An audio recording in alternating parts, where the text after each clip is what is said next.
Hi, I'm Scarlett McKenzie, CPDT-KA and Fear-Free Certified Professional. I'm the chair of the Canadian Association of Professional Dog Trainers. Welcome to our presentation on becoming a dog trainer in Canada.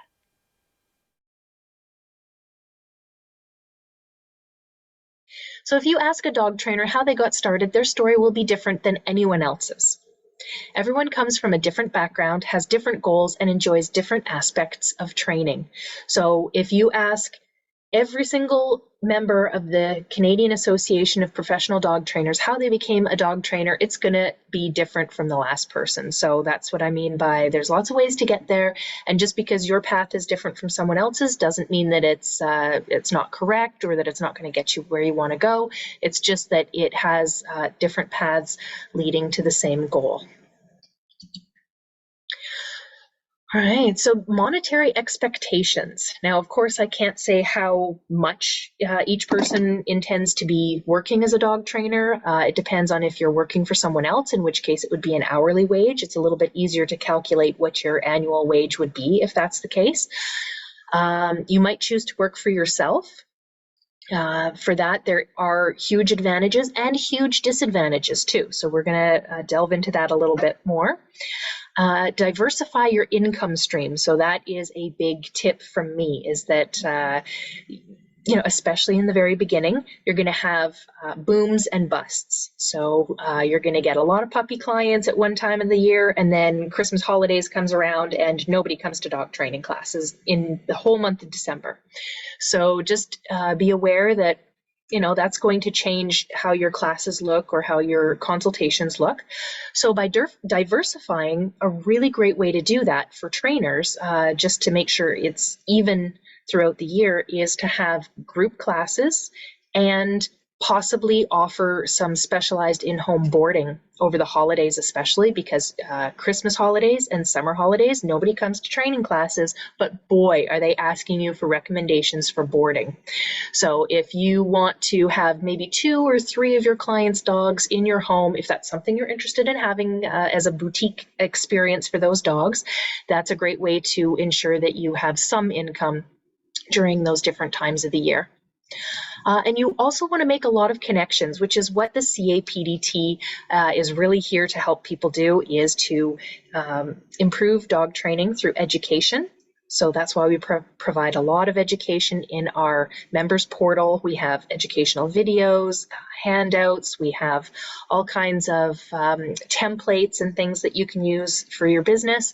But we also really want to encourage you guys to talk to other trainers in your area, or maybe not even anywhere near your area. I mean, look at this, we're all across the country, right? We have people from different time zones, all the way from the Pacific Ocean to the Atlantic Ocean. So we can, help each other, learn from each other, and maybe even refer clients to each other, so definitely use that to your advantage.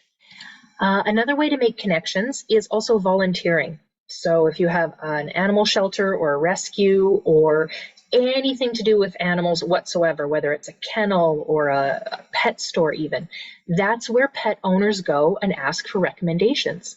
So volunteer your time, volunteer your services for these different pet services. Let them get to know you. Let them get to know that you're reliable, you're trustworthy, you're knowledgeable, you're kind to the animals, and they will sing your praises and hand your card out. So just make sure that you are representing the best foot forward, and share that you are looking for customers, and they will be happy to share that information because that's where people ask for it. All right, so where can you get information to become a dog trainer? Oh, there's a lot to this. So dog training in Canada is an unregulated industry. So that means that absolutely no schooling is required by law in order to become a dog trainer. Now, that's what the law says. However, The CAPDT believes that having higher standards and raising the bar is really important, which is why we want to share educational materials and encourage people to go to reputable dog training schools so that you get science-based, up-to-date information on dog training so that you can provide the best for your clients and make sure that you're doing the best for the dogs as well. So dog training schools, there are lots of different options. There are many, many, many of them. We can't possibly list all of them, but how would you pick a good one versus one that maybe isn't very reputable? Well, what you could do is you could go to their website and you could look at the language that they're using.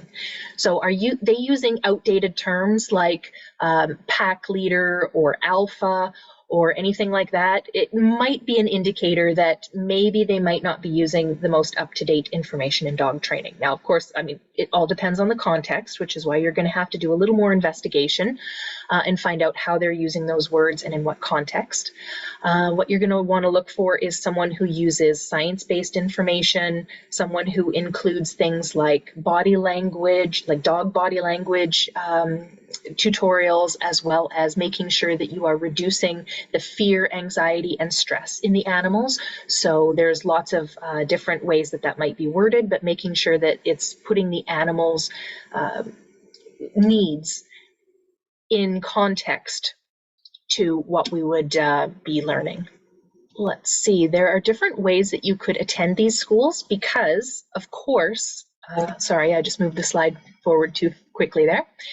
So with dog training schools, it's very unlikely that you're going to have a modern, up-to-date dog training school in your neighborhood, right? So in order to alleviate the difficulty of travel and having to spend 6 to 8 weeks or 3 months or however long the program is in a location, online training has become very popular. It's very valid. It's just a great way to be able to get the academic knowledge. And then the question is, well, how do you get the mechanics of dog training and maybe the practice and the feedback from the instructors? That's where a hybrid model comes in. So that's where sometimes you might do the entire course, the book knowledge online, and then there might be like a 1 or a 2 week period where you travel to the location and do an in-person part for that. So that's definitely an option. Or you might do an apprenticeship. You might contact a trainer in your local area and say, hey, I just took XYZ dog trainer school and I would love it if maybe I could apprentice with you or learn from you and improve my knowledge.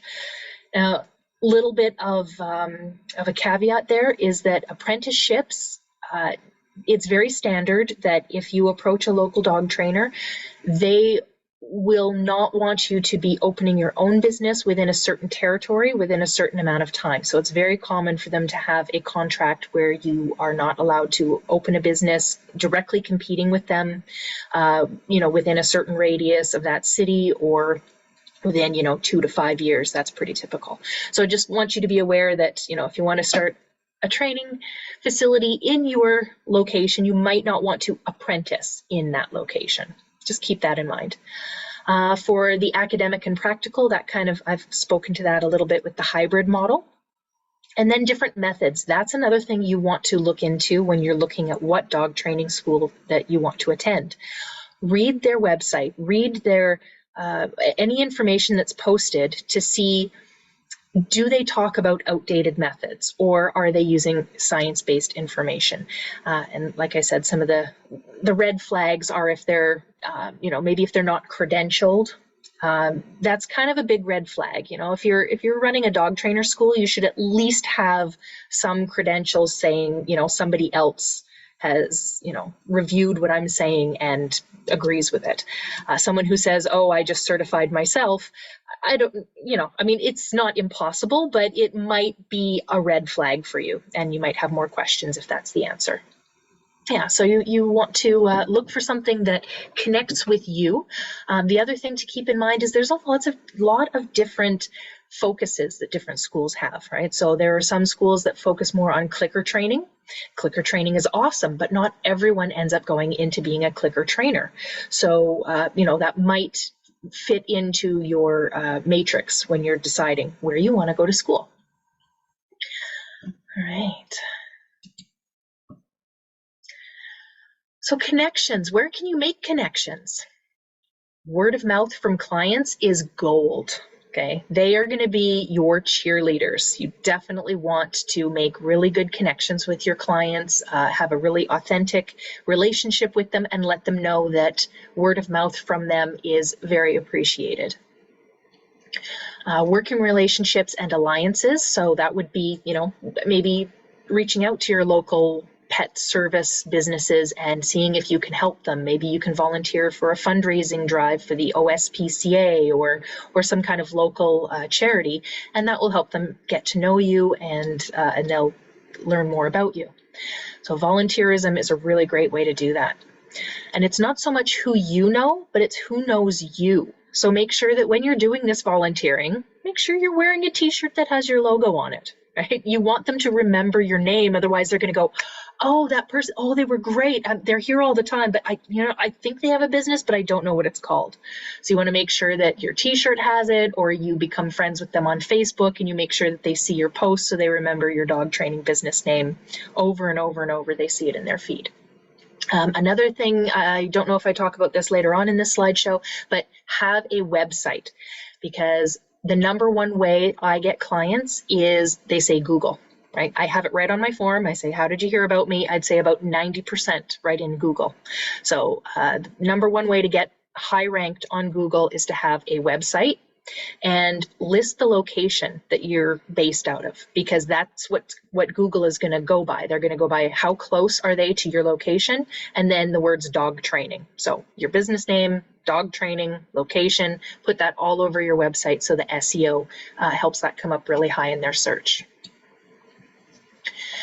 All right, so scaling. How are you going to scale your business? Well, there's lots of different ways of getting into this. So for example, you might start really small and grow from there. That's how I got into it. In fact, I've been a dog trainer for 18 years and I have never had a dog training center. I go to people's homes, I do one-on-one sessions, I do outdoor walks, I do private training sessions where I go to people's homes and we work one-on-one in their home. And I also, anytime I can find a suitable location, I rent locations by the hour for group classes.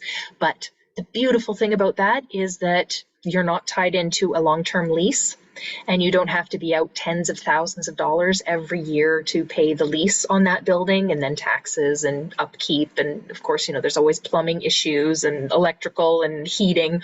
All of that stuff really adds up. So I choose not to do that. Also, I'm a military spouse and we move every couple of years, so it wouldn't make sense for me to sign a 5 or 10-year lease. It's not going to work for me, so I don't do that. But there are other people who have locations and it works great for them, because then you can have more trainers come in, then you can have more classes, then you can have more services. You can have things like agility equipment that I couldn't possibly have space for agility equipment. So if you're going to do specialized stuff, you might really want to have a location, and it's just a different way of going about it. So it does take time, because the first couple of months, maybe even years that you're in business, until people know your name and start recommending you. Unless you come up first on a Google search, people aren't going to know about you. So make sure that you have, a little bit of a backup plan too. Maybe, hold on to your day job for a few months at least, until you see what the pattern is going to be.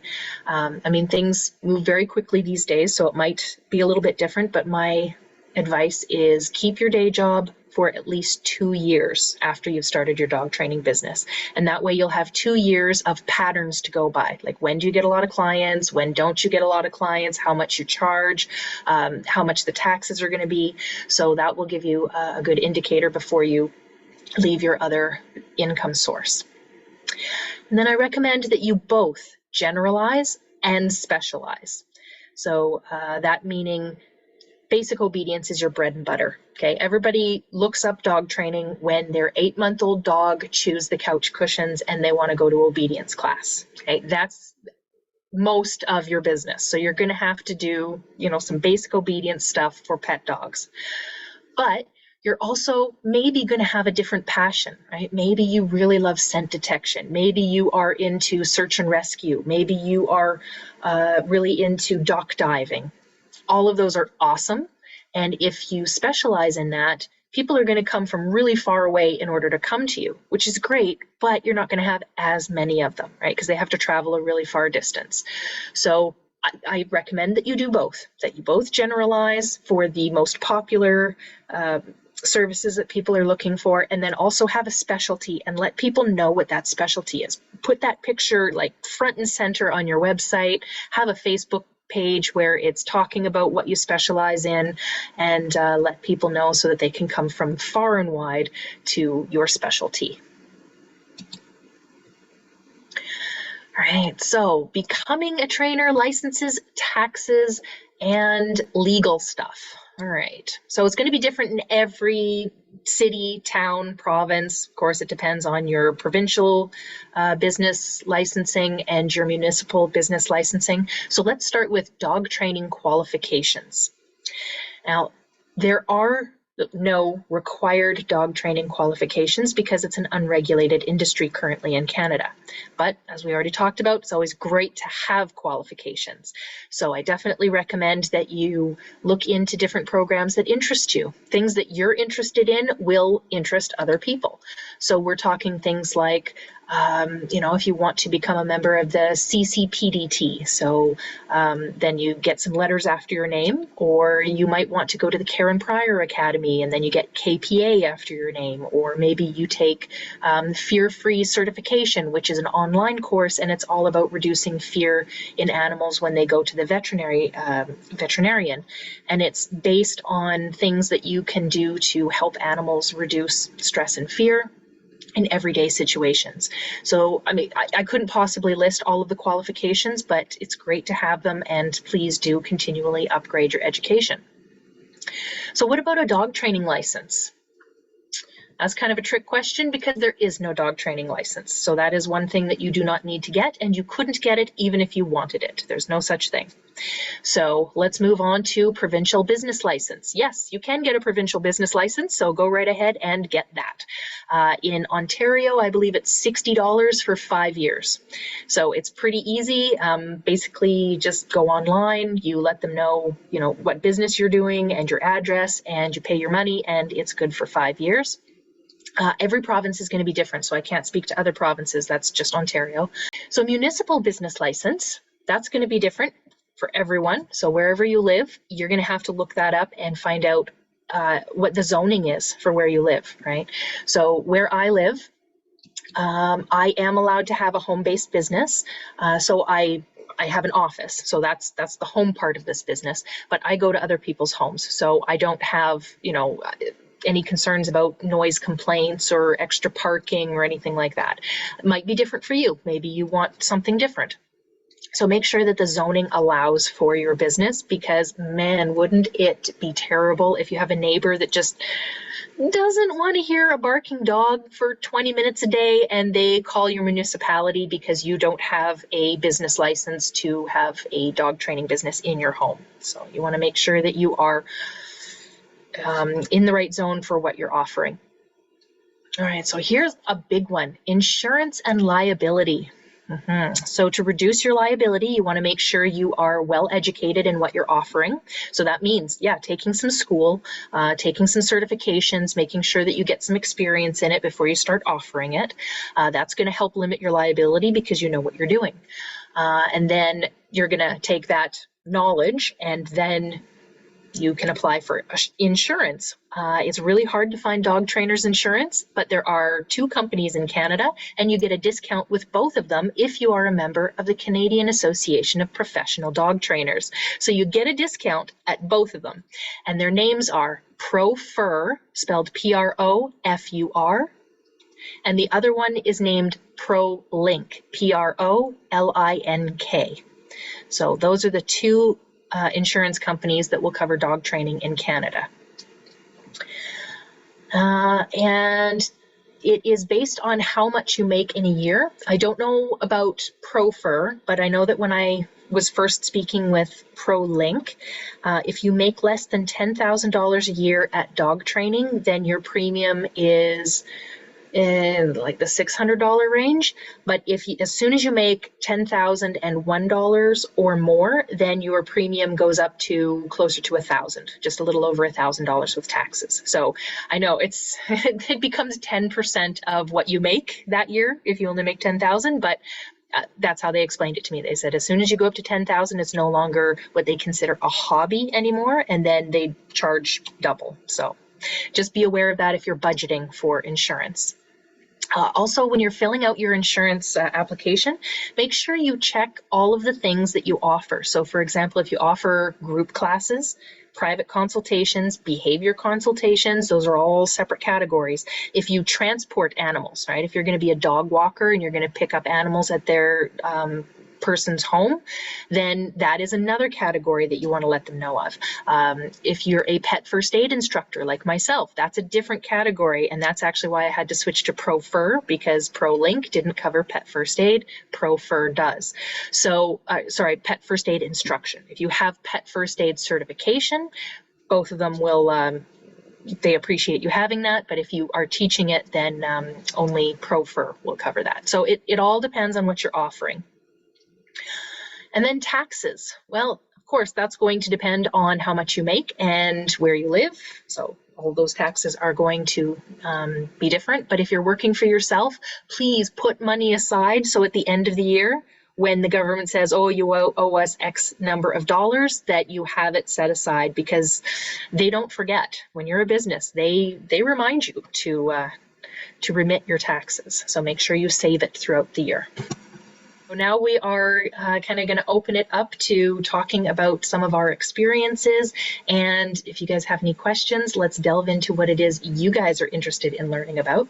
And just before I open it up to questions and us discussing, I do want to let you guys know that the CAPDT does have a PDF form of some of the dog training schools in Canada that we feel are very reputable. So then that way, if you're looking for a dog training course, we have some of them listed on there. Of course, it's not a complete list. Just because it's not on there doesn't mean it's a good school. It's just we don't know of every single program. Also, it doesn't include any of the programs offered in Quebec because we've only made the list in English. If you would like to help us expand that and have more resources available for French speakers, please do help us with that so that we can expand it and include dog training schools in Quebec. I lived there for a few years, so I do know about 2 or 3 of them off the top of my head that I could say, yep, those are great schools, go for it. But of course, I don't know all of them. So that's just the caveat to that. So I will share that PDF here in the chat. And also, anytime you see Becoming a Dog Trainer in Canada on our YouTube page, when this is posted, in the information, I'll put the dog training school PDF there too, right? Just so that it's really easily accessible. And it's on our website, which is CAPDT.ca. So now I'm going to go back to all of us and let's have a little bit of a discussion of the members who are CAPDT members here today. Let's talk about maybe what's different about how you run your business versus how I run mine, because I don't have a facility. Maybe if you do have a facility, you can speak to the advantages or maybe some disadvantages of that, and then we can open it up to other people's questions. All right, so I talked a little bit about how I run my business. So it's just a home office and then I go to people's homes. I find that it works really well for me. I just need one online calendar in order to keep everything straight. So I have a website. People go to my web, they Google me, then they find the website, and then they find the service that they want, because there's like a listing of, puppy classes, obedience, pet first aid, private training sessions or whatever. And then when they select it, they read more about it, and then there's a button at the bottom that says reserve a time now. And then when they click on that, it goes to an online calendar. So I pay about $15 a month for Acuity. So that is an online calendar program where you can set what times you have available, you can set different parameters, and then they make their payment through that. So they make their payment, I connected it to Square Up, which is very much like Stripe. right? So there's different companies, right? But the one I'm the most familiar with is SquareUp. It's free to get set up on SquareUp, so you can do credit card processing right on your website. So heck, great to wake up in the morning and you have a notification saying you have, you know, a new session tomorrow afternoon and they have already paid and here's their address and here's the information about their dog. Like, great, right? You don't have to answer the phone. You don't have to have email back and forth. If there's any issues, they can reschedule just by going to that calendar. So it's worth the $15 a month for me. Everybody feels different. Sometimes people prefer to get phone calls. That's cool. It's just if I'm in a training session, I can't take a phone call, so it's just easier for me not to rely on phone calls. So that's how I have it set up. So yeah, like I said, squareup.com, and then they have a Canadian contingent. So if you go squareup.com and then you put in that you're in Canada, and then it'll take you to the Canadian website, and then you can set it up so that you can process credit cards, Visa and MasterCard. I don't think they can do American Express. I think it's just Visa and MasterCard. And PayPal. You like set up a PayPal because sometimes people might want to contact you if they don't have a credit card, right? And you know, that's a great alternative for people who maybe don't have a credit card or maybe don't live in Canada. If you offer online training sessions, in your insurance, when you're filling it out, let them know if you plan on doing video consultations outside of Canada. There's a fee for that. Of course there is, right? There's an additional fee. But if you do any consulting online, especially if you're going to be doing it outside of Canada, let them know. I mean, it's a small rider compared to the rest of the fee, right? It's $1,000 is your base price if you're making over $10,000 a year. And then if you are going to add, you know, international video consultations, it's like another $100. So, I mean, if you're going to do it, it's, you know, let them know about it. And then, so all those things are connected online, and yeah, I don't know if there's anything I've missed there. I just basically want to let you guys know what the easiest way for me to set things up is, but maybe Sylvia and maybe Marianne have different ways of going about setting up their calendars or setting up their schedules. So I'd like to open that up to both of these CAPDT members to talk a little bit about how they operate their businesses. Okay, sorry, Marianne, sorry to put you on the spot. Okay, but I will ask Sylvia to tell us a little bit about herself. You can just unmute yourself. There we go. Hi. Yeah, I do one-on-one consultations in people's homes as well, and dog owners' homes, dog parents' homes, and I also do virtual. So I have the same thing. I have a website. I try not to take too many phone calls because they can chew up a lot of time. And I will do discovery calls with clients. So that's something a little bit different. And I really like that because I get to actually meet people face to face, and they can decide whether they want to work with me or not. I have that linked onto my website. So I do use Stripe and I use Calendly. Just a little bit different. I don't know why I chose that one. I think it was a little bit cheaper. I'm not sure. But yeah, so there's lots of options. I do have digital products, and but I do encourage dog parents to book a discovery call with me, and that way I can find out what they really need. I can hook up a form in my Calendly calendar, so I can get just a little bit of information. I don't take a full assessment. I used to, but it was, I just decided that was too much time. If they're not gonna hire me, then, you know, or if I decide I don't want to work with them. But I do get enough information so that I know what I'm going to talk to them about and what they're inquiring about. So it's 15 minutes. Sometimes it's a little bit more. And that's a great way to, you know, that way I can schedule calls that are in my schedule, and I do try and make a schedule. If you are seeing owners one-on-one, you want to get a schedule right off the bat. Even if you are not busy and you think, oh, I'll take them anytime, don't start that way. If you're starting your business, Just like any other business, you have to set up your parameters, you have to set up your boundaries, you decide what you're going to do and what you're going to offer as a business. So that way, you know, I try not to answer my phone too much unless I'm doing office hours anyway. And if I'm not in the middle of something, then I can answer the phone. But I don't have my phone number on my website. I probably have some business cards with my phone number on there, and that's fine.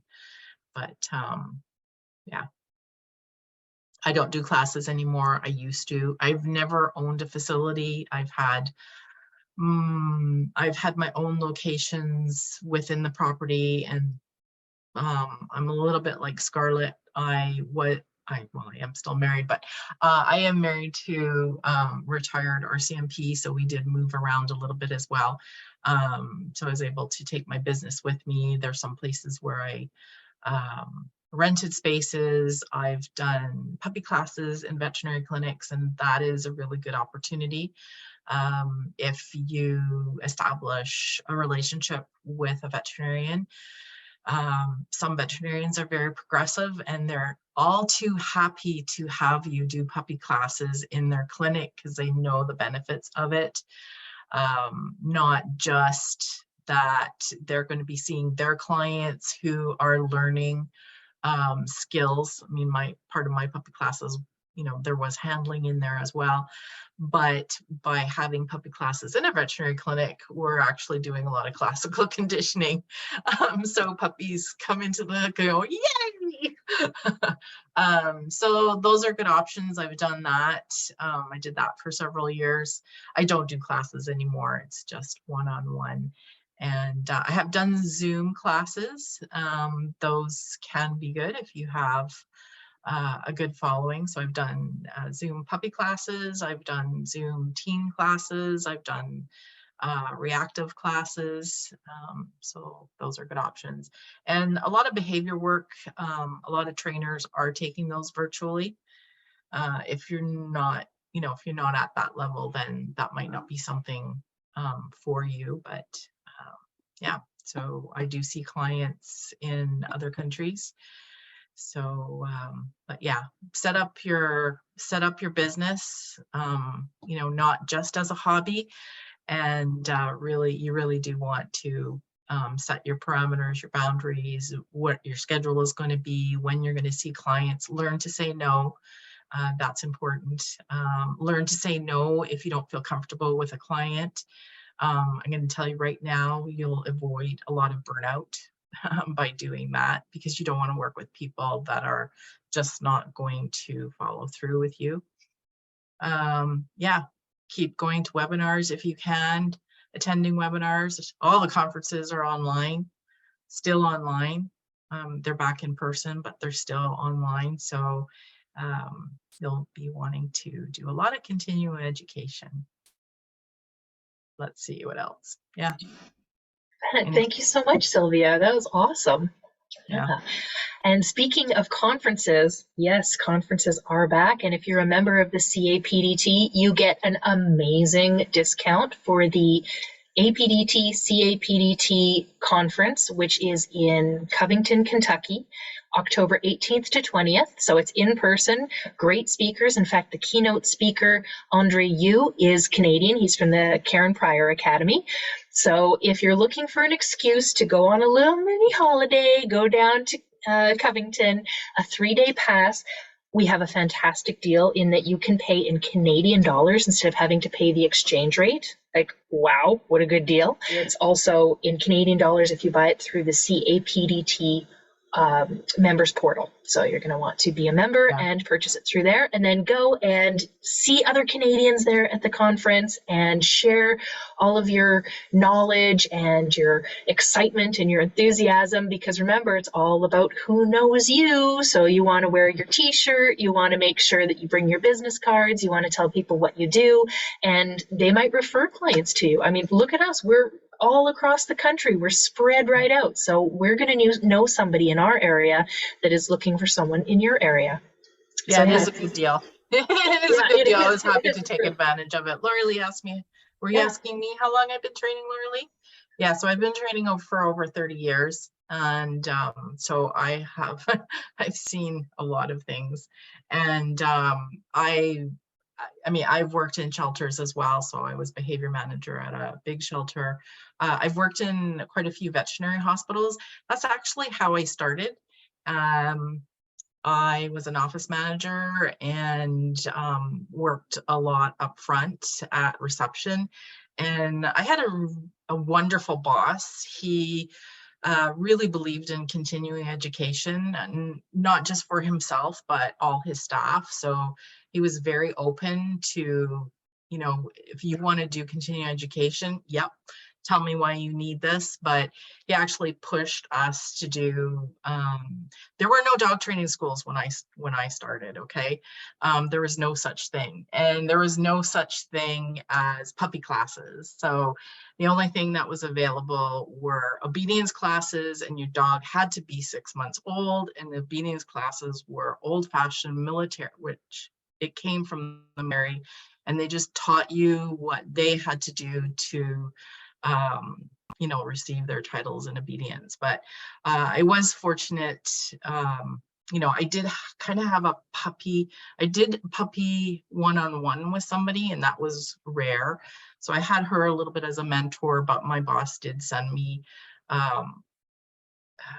to University of Guelph when Dr. McCune was still running the behavior department. So we had veterinary staff, education, and that was my first exposure to Dr. Ian Dunbar. That was before he was teaching trainers. He was actually trying to convince veterinarians that dogs coming to see them should start early, and, you know, starting with the cookies. But then he transitioned to trainers because veterinarians didn't want to listen to him. But yeah, so I started when there were no schools. The first school was Jean Donaldson's dog training academy. So she started hers. I did go to hers at the SBCA in San Francisco. That's where hers started. And then Karen Pryor started shortly after that. But yeah, there's some great schools. And I am a faculty advisor with the Victoria Stilwell Academy. So that one is online. They do in person. My role as an advisor is I do assessments virtually. So students do have to do assessments with me in front of me, or videotaped. So they do have to do their skills, and I assess their skills. So it's a pretty thorough program as well. You're not done if you go to any kind of dog training academy. It's like any other professional. When they're finished school, they're not done yet. So yeah, there's always continued learning, and I'm always learning. So I have some great mentors that I learn from. Yeah. Yeah, you bet. I can speak to that as well. And the learning never ends. There's always new seminars. There's new techniques, different conferences that you can attend. So yeah, and it's kind of funny how you got into dog training through the like the old-fashioned dog training way, and it was all about competitive like competitive obedience and winning blue ribbons and things like that. That's how I got started as well. That was 18 years ago, and I went to a place that was run by a CKC judge. So it was the whole thing. It was just about get a straight sit. Whatever you have to do, make them look like this. And yeah, and then after that, a few years later, it was actually Ian Dunbar for me as well, transitioning me into positive reinforcement and seeing it more as a connection to the dog rather than ordering and them obeying. So it's kind of funny that we had a little bit of similarity there with Ian Dunbar kind of helping us cross over to the positive reinforcement. So that's nice. Yeah, Laura Lee asks a really good question, recommending one school over another. I mean, I have my personal opinions. I'll have to say that Jean Donaldson is still a Harvard.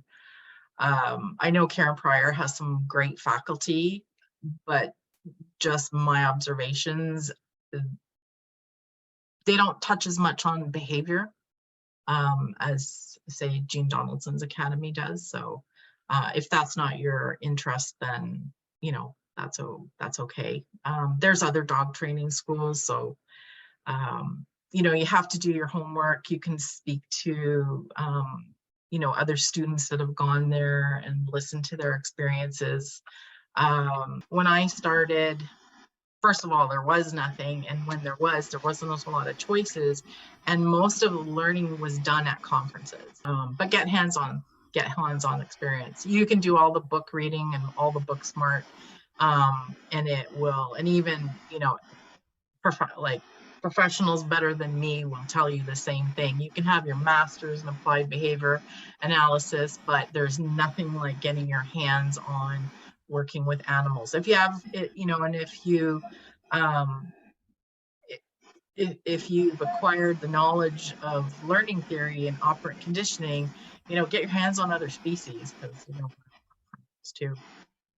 Yeah, you bet. Yeah. Watch and learn. Don't talk too much. Just shut up and watch.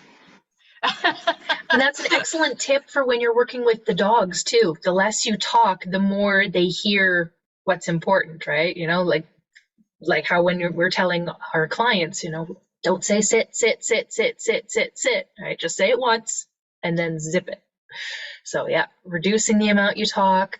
And we haven't even touched on how dog training is more people training than the time spent training the dog, right? So yeah, everybody's like, yep, yeah. So if you take the dog, like if you do board and train and you train the dog and you give the dog back to the person, you could train the dog in like the 2 or 3 weeks they're with you. They could do basic obedience. Sure, they could. It's just operant conditioning.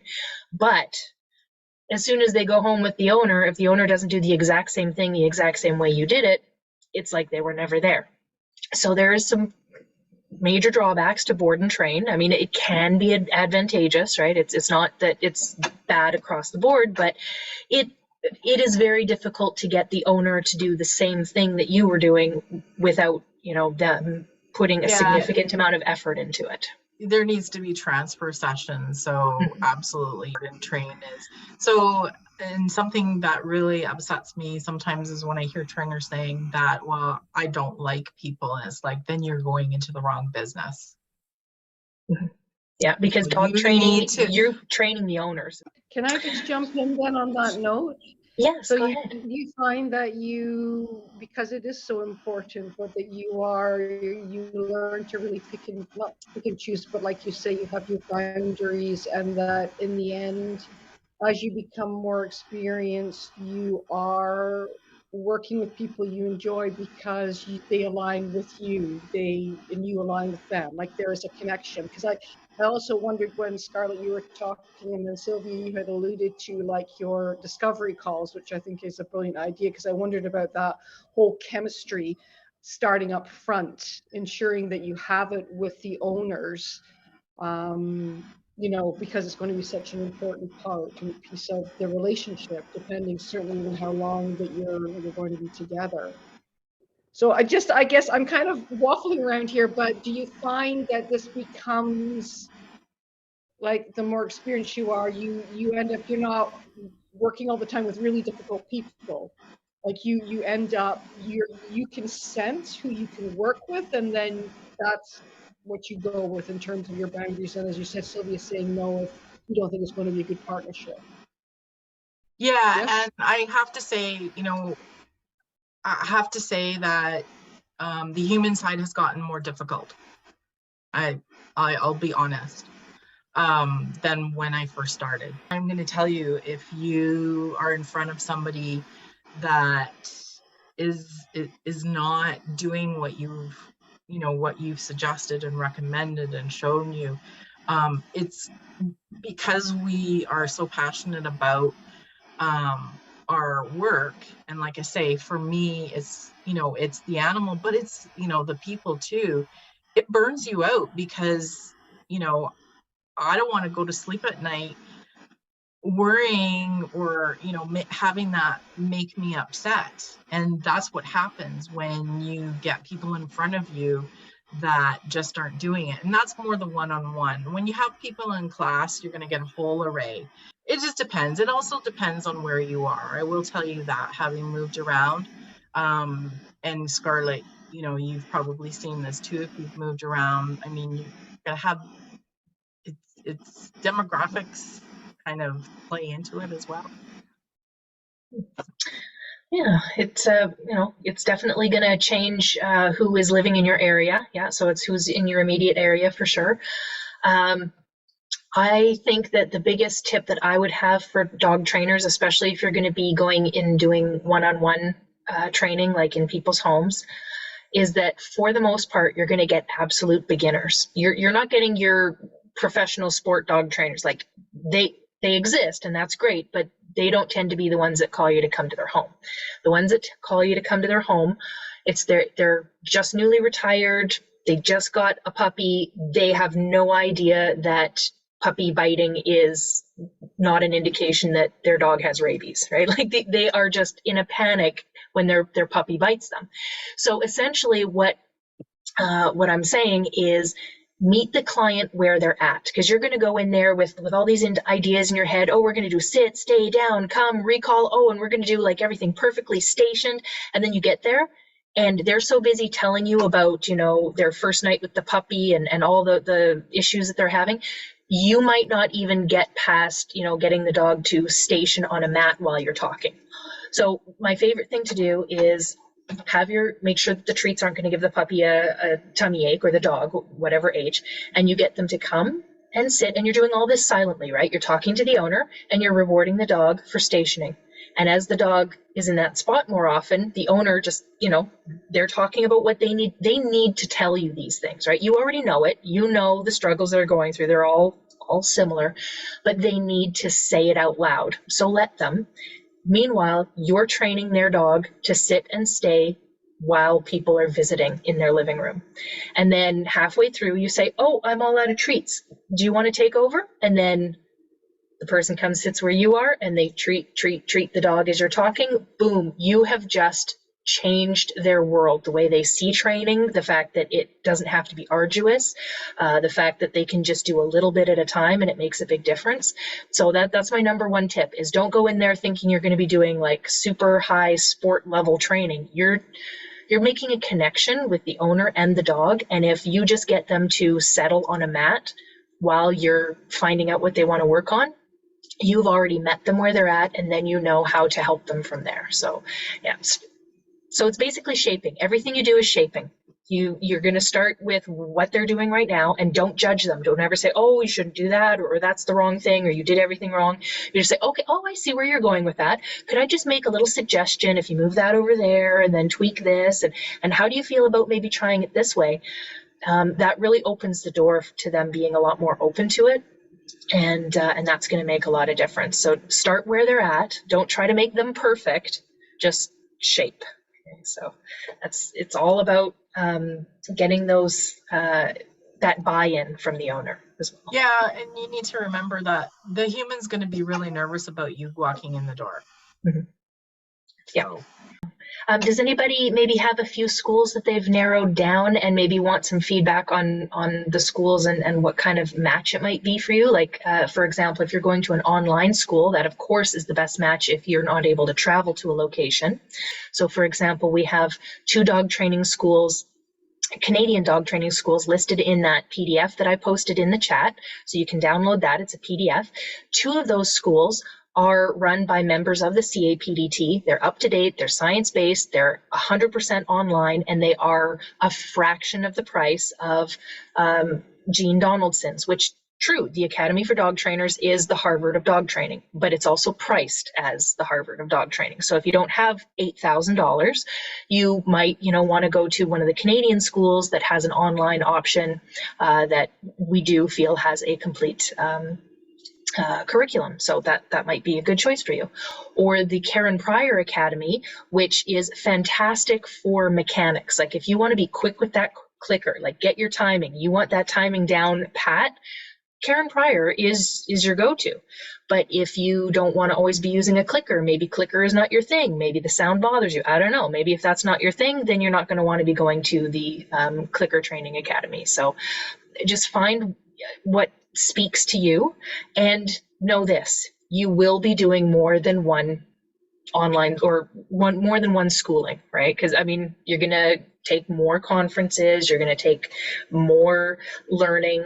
Like how I said earlier, I went to my first dog training school was one that was old school dog training, and then I had to retake a whole other dog training school in order to undo what I had already learned. So you're going to be taking several, right? You're going to be going to lots of dog training schools and taking seminars and conferences, and you're just going to be, you know, putting that together into the uniqueness that is you as a dog trainer.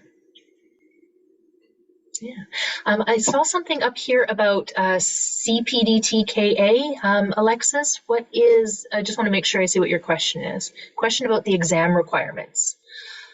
Speak to the documentation that's required to be submitted in order to be ready to take the exam. So yeah, yes, that's what I'm referring to, because it's like you said, there's so much that you're doing to compile all this collective information that you're compiling to do your training. So how do you submit? How do you compile all that to, what's it look like when you're compiling that to submit to somebody to determine whether you're ready to take your exam? Do you know what I mean? Like there's so much information to, like I've been apprenticing a dog trainer in our town for a little while now. So I've been lucky enough to do that. So, you know, I've been making notes every time I'm shadowing a class and things like that. So, you know, you have multiple notebooks, you have multiple. So I'm just wondering, how do you keep all that together to, because you need to submit that, right? In the end? Well, you don't have to submit where you took your education. That's one of but the all of the notes that you've taken from that. I don't know if you might be referring to something else, because for this CPDT-KA exam, you do have to log your hours, how many hours you've done training. Yes, exactly. Right? But you don't have to submit your notes or your education background or anything like that. It's just purely the hours, and it's on it's like a spreadsheet. So you put, you know, the date and I think maybe the last name of the family you worked with, and then like what you worked on and how many hours. So then at the end, it's a calculation, adds up to 300 hours. So yeah, no, you don't have to compile all of the notebooks or anything like that. Okay. So just keep track of the times. But that is an excellent question about how do you prepare for the exam? Like, how do you make sure you have all of the knowledge? There are 3 different places that currently have CPDT-KA exam prep courses. So that it's exactly made for that. The IAABC, you can get that course online. You pay a little bit more for it if you're not a member of the IAABC, but I mean, still worth the price. So you can do the course through them. I believe the APDT also has a prep course. Prep exams, right? Yeah. Well, they don't. Well, I mean, they probably do give you a prep exam, but they prep you for the exam, right? So they're making sure that they're covering all the information that is typically on the test. And then the other place is e-training for dogs, but they have a course that is for prep as well, and it's quite good. It covers all the stuff that is typically on it. So yeah, you can take a course specifically to prepare you for that. Okay, and I just have one more question about when I mentioned that I was apprenticing somebody for a little while now. How do you compensate a trainer for doing that for you? You have to negotiate that with the specific trainer. Yeah. Okay. So I'm afraid there is no template for that. It's just, you know, maybe have a coffee with them and start talking about, hey, are you interested in doing this? What would you need for payment? You know, or, you know, they might offer. Sorry, there's no template for that. Okay. Yeah. Good. Okay. Yeah, you bet. All right. So I'm just looking through all the other questions here. Sorry, can I just ask what that exam is for? Is that rather than going to a school, your apprentice is actually taking the exam through the association for dog training? So what it is, it's just like, say you went to university to become a pharmacist. They don't just go out and get a job. They have to write a professional invigilated exam, and that's kind of what this is. It's independent of any school. So it's a professionally invigilated exam is essentially what it is. So do all dog trainers in Canada need to take this? No. No. There is no requirement for anyone to take anything to be a dog trainer, but if you're in the dog training industry, we all know what it means. So your clients might not, but other trainers do. The goal is for it to become more known. I know if I'm in a networking group with other business people and I say that I have these independent certifications, I actually get respect from other business people. So there's that aspect of it as well. Unfortunately, it's not as known. They are trying. So it would be good that veterinarians knew more about that. And some do. Mine does. Pet trainers or dog professional trainers to put their cards in their office unless they have some sort of qualification. Yeah. And just to expand on the fact that we don't have any requirements in Canada yet, but the CPDT, so the Canadian Association of Professional Dog Trainers, is currently working on having a national standard curriculum for dog trainers, and we would like it to become required for dog training. So, I mean, this is a huge undertaking, right? Like, this is a multi-year process. So it's not right now in place, but we are working on it. That's what we're working towards, and that's what our membership is driving that forward to get standardization and minimum education requirements so that we can actually tell people, yeah, you should know this, and this is where you can learn it. It's in process, but the CAPDT is providing information on the things that will be on that curriculum. So basically, just by being a member, you can get a lot of that information as we're adding it. Is there anybody here in British Columbia? No? No. Okay. Because the BC-SBCA has started, I can't remember what it's called. They were just starting it just after they left. The animal kind? Yes. So they do have trainers listed and they have to have, you know, I think they have to have some certain qualifications. I don't know. I don't live there anymore. So yeah. And then I think they list you on their website as recommended trainers, I believe. Mm-hmm.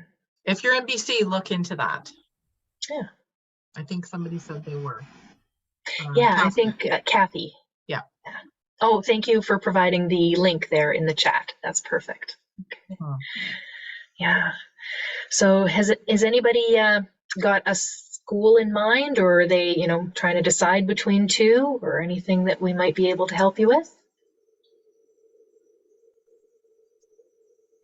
No, I'm thankful for some of the suggestions. The one I had been suggested to me with Karen Pryor, and I definitely wanted to do a hybrid.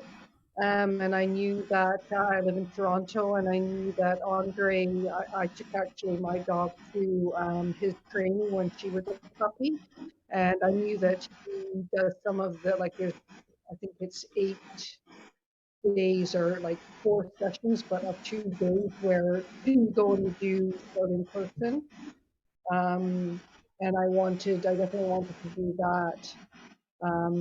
But it's interesting as I've been listening to you talk, because I had reached out to somebody I had I'm a Reiki master teacher, and I recently did a Reiki animal communication course, and I met a dog trainer, and I'm going to meet up with her. But I said to her, so what schools would you suggest? And she said, well, it depends on the style and what you want to do. And I thought to myself, seriously, is there not only one way, which is positive training and being kind and understanding body language and sort of psychology? And I thought, surely people don't want to really force their dogs to do anything anymore. It just could never have occurred to me. And I guess, like, in that more sort of conventional or traditional old style. So I guess that is still out there, but there's actually schools that would still promote that kind of thing too. Is that really? That's crazy to me. There's unfortunately been a resurgence in the forced dog training recently. I don't know if it's a response to, changes in like, I don't know what's bringing it about, but there are a few new dog can't say they're new. There's one in Alberta that the guy's been around for a while, but he's, reopened it again and has a lot more students, and a big one in Vancouver. And they, use shock collars and prong collars, and I don't understand it either, but it is kind of becoming more visible now than it was a few years ago. So maybe it's just on its dying breath. Maybe it's on its last legs. I can't explain why that's happening. I don't know. But Yeah, yes, Lori, it is still out there. That's a good point. I think sometimes instead of, trying to sell somebody maybe on force-free or positive reinforcement, is just wording it a little bit differently, and using things like fear-free, you don't focus on tools, and just demonstrating the techniques, because some people go, oh wow, I've never seen that before, and then there's still some people that are just going to be resistant, or it's like, I don't want to bribe my dog. And even though you explain to them the difference between a bribe and a reinforcer, but I still think that you will be okay, even though you are in rural Nova Scotia. You should be fine. I mean, I'm in an area where there's people still believe in a lot of discipline, but it's just showing them a different way. So yeah, and just because, Lori Lee, where I've lived now and previously, lots of, yes, I do see prong collars sometimes, but my schedule is fully booked. So there are enough people who want fear-free. So it's, yeah, even surrounded by military types. Yeah. Yeah. All right. Wow. Well, there's so much to get through, right? Because it's so individual for each person, and I know it's hard to get around to each and every aspect of it. Oh yes, go ahead, Catherine. Sorry, thank you. I keep on thinking. You had maybe you don't want to actually. I'm happy to. You bet. One of them is Good Dog Academy, and the other is Dogma Academy. Okay. All right. I'm going to look into those, and thank you very much. Oh, my pleasure. Yeah. Happy to rep for our CAPDT members and Academy owners. Yeah, you bet. Yeah, so I think the best way you can change perception of fear-free and science-based training is through your example, right? Like, nobody wants to be preached to, so instead show them. Just show them, so they see you walking around the neighborhood with a dog on a loose leash, and let them see you having a great time, enjoying a walk with your dog, and I bet you others want to enjoy a walk with their dog too. yeah, and social media, get your social media platform and just show videos and make yourself known. So been a lot of changes in the pet store industries as well, and the suppliers. So but we have shock collar trainers, young trainers popping up all the time. I don't know where they're going to school. I know there's a school in Michigan which I'm close to, and yeah, he has yeah, and it's sort of like, why? You don't need to do that. Because it's so easy without it. Why would you start with it? The thing is that, I've trained other species, and it's sort of like, if I can train another species without that, it's like, why? It's like, it's so easy. It doesn't matter how hard the behavior issue is. I know, and it's just because they don't know. Because they don't know. And that's, and that's what it is. They just don't know. That's what they're learning, and they just don't understand, and they don't know. So, learning everything that you can about positive reinforcement, and its complexities, and you're never going to be 100% positive reinforcement. That's impossible, because that's not real life. But really gaining the knowledge about that, and learning from some really smart people that know about that. The nice thing is that education is available online. Like, the problem is knowing what's good education and what's bad education. That's the hard part. Yeah, and then, I mean, there's just so many different websites. So basically, the CAPDT is trying to kind of amalgamate all of those sources. So, like, basically just by joining and being a member, we're like, hey, like in our Facebook group, we'll post, hey, here's a great webinar. Hey, here's a free, YouTube video that we came across. Like, we share that stuff. So it's a great place to kind of amalgamate a lot of that information. Yeah. Yes, and I have to say that if you don't belong to a professional dog training association, you are missing out. They're going to be a great source. Mm-hmm. Yeah. And then, of course, if there's any law changes or any major things that come up, like a good example is during COVID, the CAPDT was sending out emails regularly to our members about, how they could get, would maybe rearrange their class settings once we started coming out of quarantine, like what the regulations were, what you had to do in order to have classes. So, I mean, that was a pretty extreme example, but anytime there's something that is law-based, you want to be a member of a Canadian association, because APDT wouldn't have had any of that, or small business information or anything like that. So it's good to be a member of one that's local. Yeah. So the question is, are there ones you recommend over others? So do you mean associations? Well, we are the CAPDT, so we do recommend the Canadian Association of Professional Dog Trainers. So that is our #1 recommendation. Other really reputable ones include the APDT, so that's our sister association in the States, and also the IAABC, so that's the International Association of Animal Behavior Consultants. And then we also have, what else is really good? There's the PPG. Professional Guild, yeah. Yep. There's a few others, though. I mean, just staying within Canada. So the CAPDT is national, but then I'm also a member of the RQIEC, which one is basically the Quebec provincial one, so it's more French resources. And then there is the Alberta Force Free Alliance. I think somebody mentioned that earlier on in the chat. So Alberta Force Free Alliance, I'm a member of that one as well. And the BC or PACTA BC. So I'm so sorry, I don't know what all the letters stand for, but PACTA BC. So that's the BC equivalent of the Alberta one and the Quebec one.